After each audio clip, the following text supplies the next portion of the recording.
அர்ச்சனா, நாளைக்கு சனிக்கிழமை தானே, உனக்கு லீவ் தானே இருக்கும். நாளைக்கு போய் நகை கடைக்கு போயிட்டு வந்துடலாம். நாளைக்கு கிளம்பிடு. சரிம்மா, நாளைக்கு நகை கடைக்கு போயிட்டு வந்துடலாம். சரி, நாளைக்கு நகை கடைக்கு போகணும்ல, சீக்கிரமாக தூங்கு.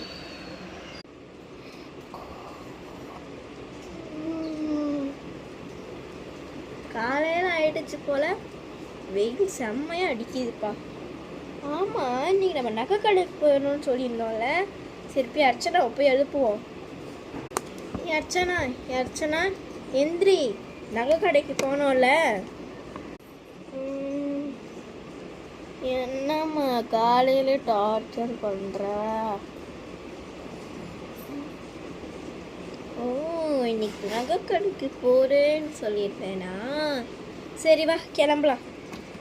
இதுக்கப்புறம் என்ன நடந்துச்சுன்னு பார்க்கணும். நான்